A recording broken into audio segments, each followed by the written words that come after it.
கோவை ஆவாரம்பாளையம் பகுதியில் உள்ள ஸ்ரீ ராமகிருஷ்ணா மருத்துவமனை மற்றும் இணை மருத்துவ அறிவியல் கல்லூரியில் முதலாம் ஆண்டு பட்டமளிப்பு விழா நிகழ்ச்சி நடைபெற்றது. கோவை ஆவாரம்பாளையம் பகுதியில் ஸ்ரீ ராமகிருஷ்ணா மருத்துவமனை மற்றும் இணை மருத்துவ அறிவியல் கல்லூரி செயல்பட்டு வருகின்றது. இக்கல்லூரியின் முதலாம் ஆண்டு பட்டமளிப்பு விழா நிகழ்ச்சி கல்லூரி அரங்கில் நடைபெற்றது. இந்த விழாவில் கங்கா மருத்துவமனையின் தலைவரும் பிளாஸ்டிக் அறுவை சிகிச்சை, தீக்காயங்கள் மற்றும் அறுவை சிகிச்சை துறை தலைவருமான மருத்துவர் ராஜ சபாபதி மற்றும் SNR சன்சன்ஸ் அறக்கட்டளையின் நிர்வாக அரங்காவலர் சுந்தர் ஆகியோர் இணைந்து மாணவ மாணவியர்களுக்கு பட்டங்களை வழங்கினர்.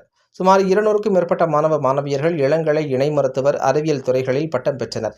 மேலும் துறை வாரியாக கல்லூரியில் முதலிடம் பிடித்த மாணவ மாணவியர்களுக்கு பதக்கங்களும் பாராட்டு சான்றிதழ்களும் வழங்கி பெருமைப்படுத்தப்பட்டது.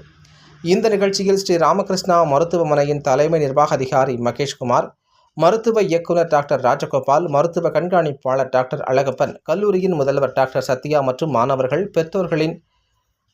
மாணவர்களின் பெற்றோர்கள் என பலரும் கலந்து கொண்டனர் என்பது குறிப்பிடத்தக்கது.